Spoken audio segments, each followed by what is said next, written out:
Good morning guys. So ayan, we're driving papunta sa ating Farm 1. So this is not our real ranch na rin kasi ito kasi malapit lang sa bahay. Tapos around 2.6 kilometers away. Tapos kasi yung sasakyan. Although sa atin pwede naman sasakyan basta malinisan lang yung daan. Pero dito nakakapasok na kasi may right of way na. Ayan sige. Oo, dito. Dito malapit na tayo. Dito guys mayroong mga alaga silang hayop like tupa. May baboy ramo din dito. Native pigs. Tapos ayan, typical na baka at kalabaw. Kaya tayo. Dito yung mga tupa nila. Tingnan nyo. Yeah. Yung mga anak na yan. Dito lang tayo magpapark kasi malambot pa yung lupa doon sa ano. Ayan sila. So doon lang naman yung ano, yung yan, malapit lang dyan yung ating. So hindi mo natin papasok malapit doon sa tapat ng taniman yung sakyan kasi baka lumubog pa tayo. So dito naman tayo. Tapos change outfit na at nang makapagtanggal ng damo.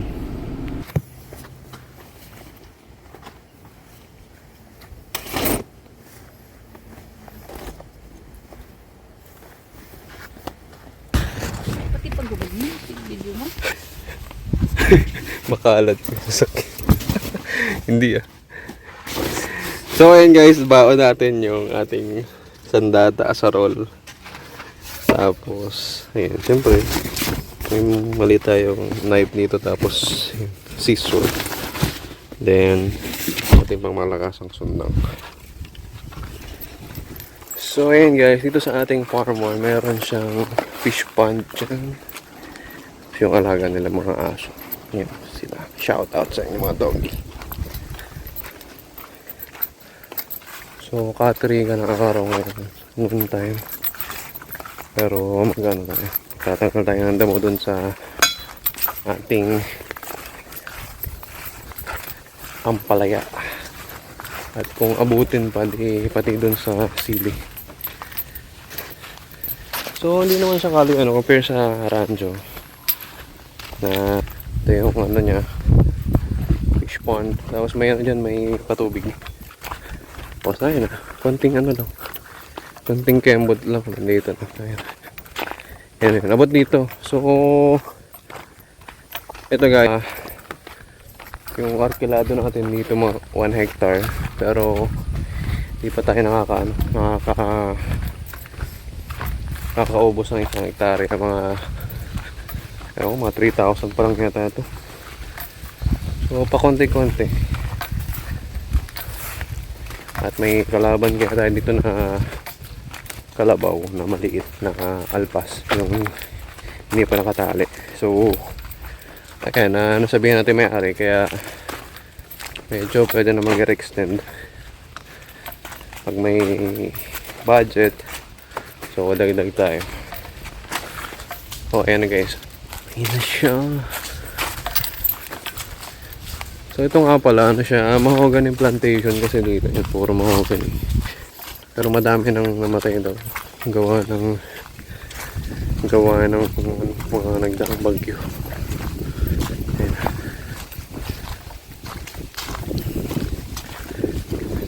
So ayan na guys, yung ating ampalaya. Ito Trident F1. Tapos may haling Galaxy. Tapos dyan nilagyan natin ng upo. Yung part niya dito ang palaya. Tapos doon may kamatis. At syempre may sili.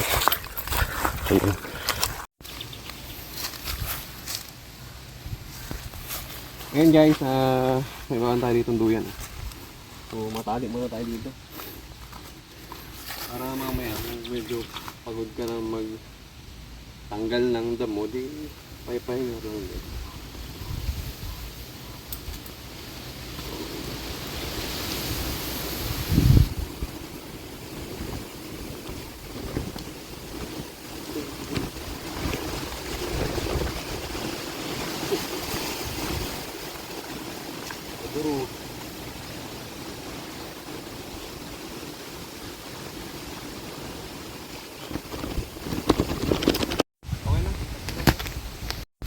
So ayan guys, nakatali na tayo ng duyan.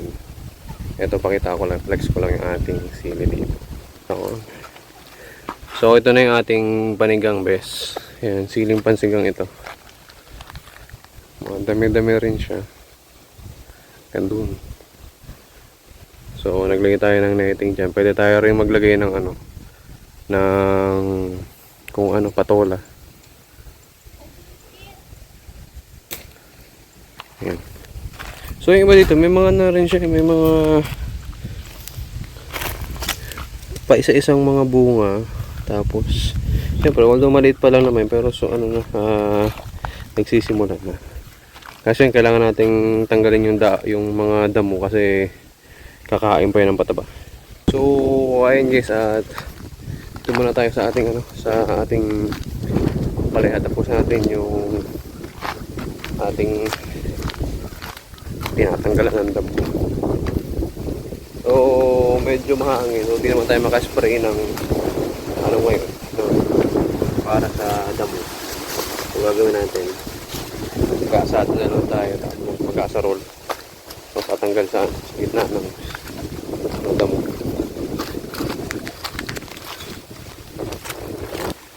Ayun, kanina guys, yan pala yung nasimula natin, yung part na yan. So marami-rami pa, 100 mahigit pa. So ito, ayan, meron gandun, tas dulo.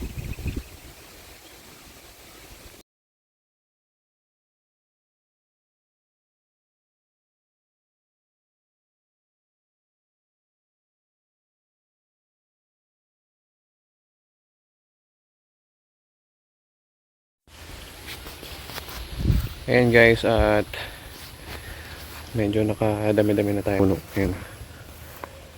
So our topic for today is itong farm ba natin na puro ampalaya. So mamaya i-breakdown na lang natin yung ano sa bahay, kung pwede natin yung kung ilan ba yung itong isang area lang na to na may ano, may existing na ano na ampalaya. So this area guys ay sa baba. So this area, meron tayo ditong inubos na isang rolyo ng ano to, ng barbed wire.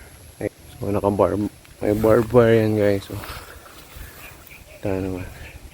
So pangalawa na yan, yung part na yan. So hindi pa naman na tatapos yan. At kulang pa sa kawayan din. Pero okay na. So dito man tayo sa isa. So ito guys, kaya niya mag-accommodate ng 200 to 250, depende sa spacing na lang. So dito nilagay ko lang dito nasa 200.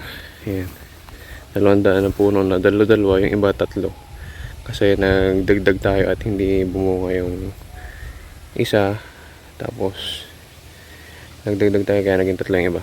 So dito meron tayong ginamit na barbed wire. So kumpitin natin mamaya. So barbed wire dito 2,600 isang rolyo. Tapos itong mga tamsi na to, ayan. So yung gauge ng tamsi dito nasa, depende sa availability dun sa ano sa binili natin. Una nagbili tayo ng 90, 100, 110, 120. So iba-iba. Pero sa tingin ko mas better kung mga 110, 120 na yung gamitin dito. So, medyo matagal na yan, siguro mga ilang croppings na yan.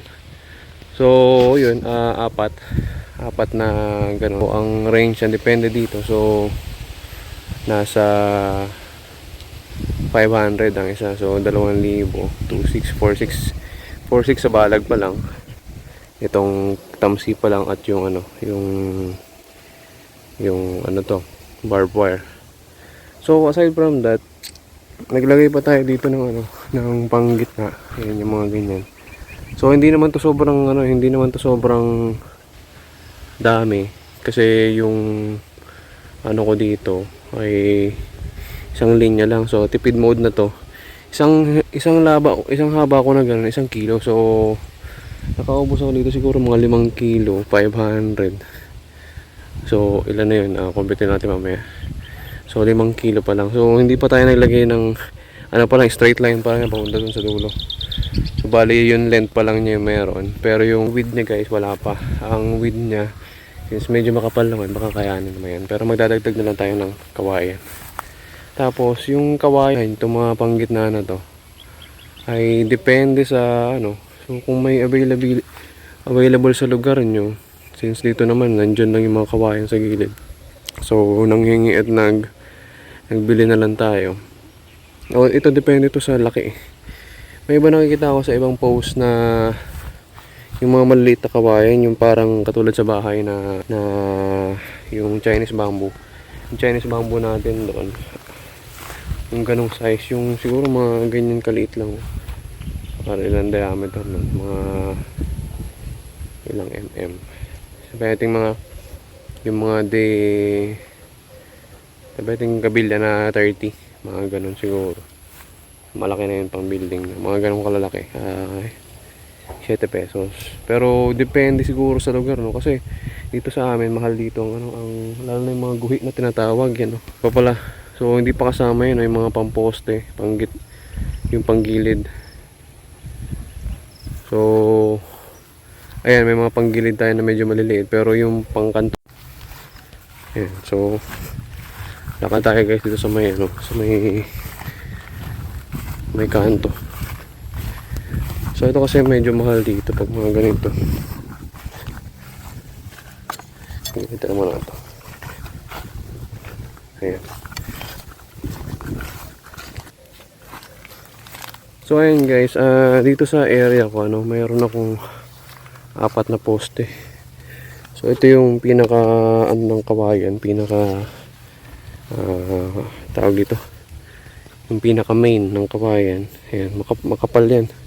So halos solid na yan yung mga ganitong tawag dito sa amin guhi. So meron kaming tatlo sa isang kanto, ganyan, mga guhi din yan.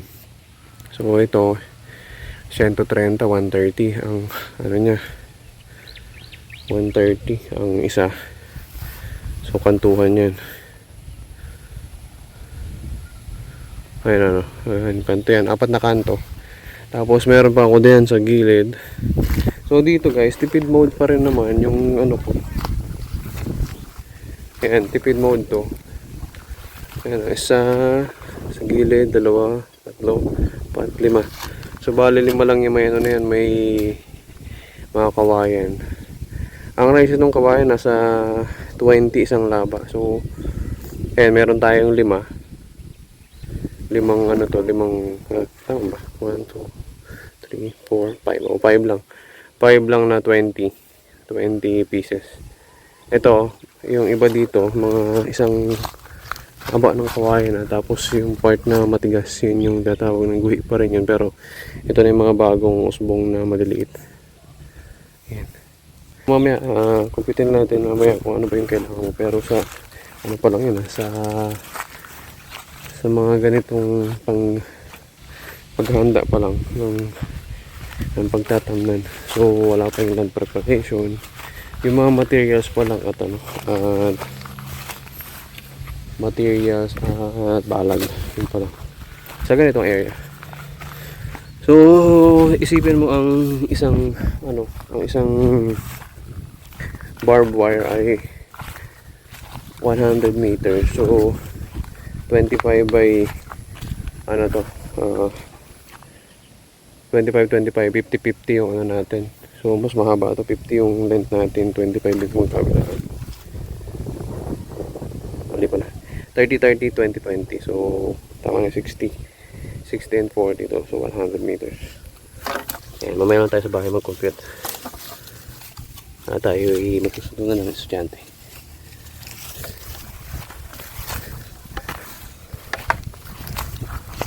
So depende naman sa inyo kung anong gusto nyong itanim. Madami namang variety ng ampalaya. Pero to ang may halo kasi to. So Galaxy dito sa side nito. Tapos meron tayong Trident F1. Good evening guys. So dito na tayo, meron tayong breakdown ng para sa ating 1,000 square meters na page sa bukol sa ating ampalayaan. So ayan, 1,000 square. Una-una meron tayong barbed wire, 2 roll, 5,200 nylon, Depende sa gauge. Pero pare-parehas lang naman yung presyo na 2,500. Bamboo post, 24 pieces, 2,880. So, pang tukod yung maliliit na 3.2. Alambre, 30 kg yung nagamit ko. So, 90 pesos dito kasi patingi-tingi 2,700. Meron akong labor, 5, 3 days. Yan, 7,500 siya. Full in stock. So, optional na lang ito kung papakain kayo, 1,800. Tapos, vegetable twine, 180 yung gapangan. Tapos, binhi, nasa inyo na kung sa anong gagamitin nyo, kung east, west, or kung ibang, ano. Tapos, cultivation, 2,200, 1.5 hours yun. Tapos, 2,200 na yung hiningi nila. So, all in all, 34,960. So, ito guys, tingin naman yun kung, ano, kung ilan yung kakasya sa ano nyo. So, ito kasi, umabot ako. Kung depende sa ano, no. So, kaya nyo ng 1,000 seeds. So, depende na yun kung medyo, ano, nasa inyo kung gaano yung spacing nyo or ano. Or kung iting nyo pa. Basta dito, per bundok ko doon, yung mga ano, is dalawa tatlong ginagamit ko. So, ayun guys, bini ito, 3,500. So, dito kasi, medyo kasi, ano to, nagkano kami na, patubo na lang kami dito, kasi may backyard ako dito na, nagpaano ko dati ng condor. So, ayan, kahit i-minus natin ito, 7,500. So, nasa inyo na yun. Ito lang naman yung computation ko ng my seeds. So, kanina kinampit ko siya ng 25,780, yung wala pa yung seeds, tapos yung vegetable twine, tapos yung cultivation. So, ayan, sana makatulong itong, ano na to, yung breakdown natin.